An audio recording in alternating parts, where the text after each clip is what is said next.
There's only one thing better than a keto biscotti served alongside a hot cappuccino on a fall day. Guess what it is? Welcome to the Keto Baking Mechanic. Here we create, tweak, and enhance keto and low-carb breads and baked goods. Be sure to like the video, subscribe, and don't forget to hit that notification button so you can be informed when I have other videos coming down the pike. The one thing better than a keto almond biscotti is a keto almond biscotti with mega protein and lower net carbs. And that's what we're going to do today. Okay, we're going to start by adding our wet ingredients. First, our eggs.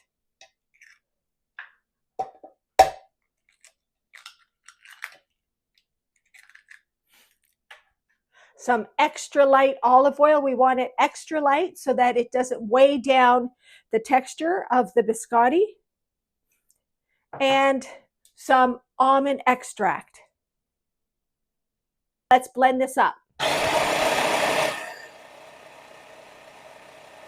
This video is brought to you by Sinless Sourdough, where ancient art meets low-carb science. I own Sinless Sourdough. I produce a line of global heritage, low-carb, dehydrated sourdough starters. They are authentic sourdough, scientifically validated, and you bring them to life with low-carb ingredients. When you purchase the starter, shipping is included. It's Canadian, $19.99 Canadian, and it's shipped to your door. And then with the starter, you get your you get your starter guide sent to you in the mail, along with a variety of keto low-carb sourdough discard recipes.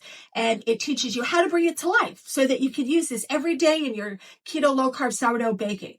Okay, we're going to put our wet ingredients aside and we're going to add our dry ingredients to the bowl. First, we're going to add almond flour.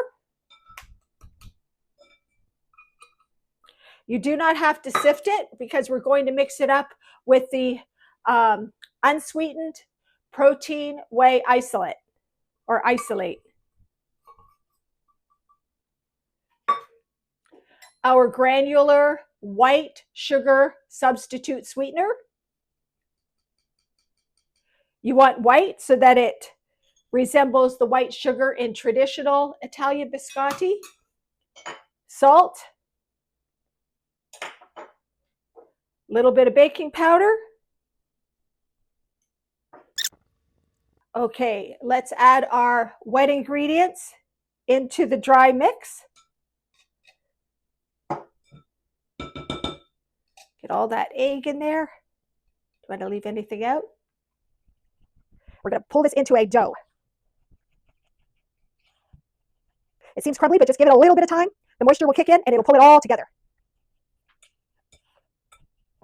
It's a beautiful dough. Okay, now I'm going to add the almond slivers.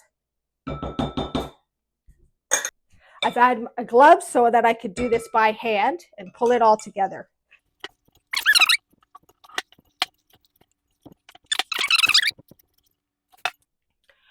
For your baking tray, you can use either parchment or a silicone mat.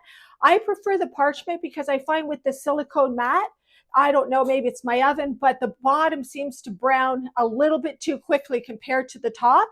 And what I do is I take a little bit of my avocado spray and I spray it on the pan just so it holds down the parchment. And then I add a little bit more spray to the parchment just to make sure our biscotti doesn't stick. Okay, so I'm going to take this and give me a second to get my other glove.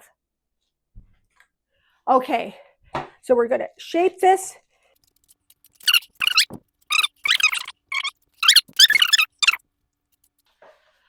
Okay, so here's our rectangle, and we're going to bake this for 12 to 15 minutes at 350 degrees Fahrenheit, 180 Celsius, until it's a light golden color.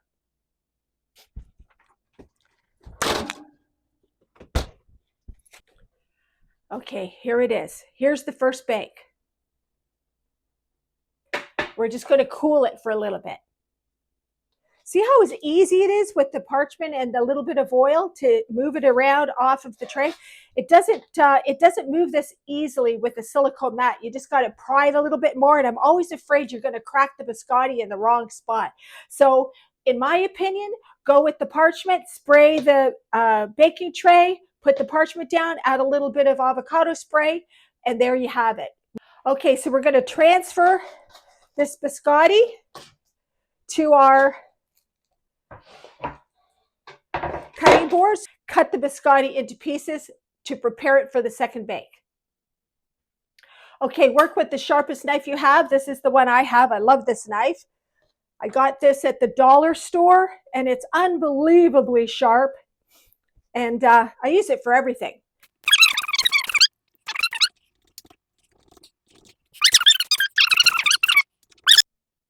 Here's our tray.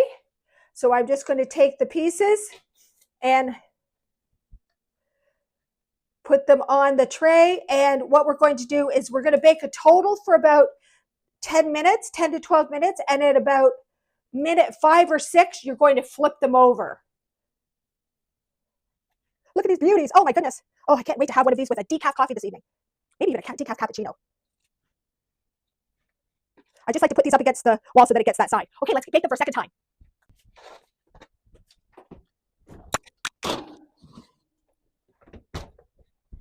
This is our first bake on one side. You can see they're a nice light golden, and I'm going to turn them over, and we're going to bake them again for another, anywhere between 5 to 10 minutes. It all depends on the brand and age of your oven, so watch them closely. You can see that the bottoms are more golden than the top. So that's why we're going to turn them over so that the bottom becomes golden like the top.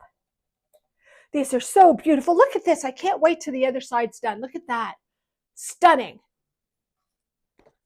Back in the oven for the other side. Okay, the second bake is done. I'm going to pull them out of the oven, and I'm going to cool them on the wire rack. Okay, so you can see they're nice and golden on both sides. Isn't that beautiful?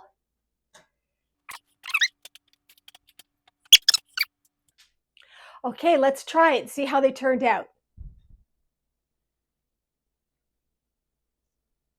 Nice and just kind of snapped open. Crumbly. Lots of almond.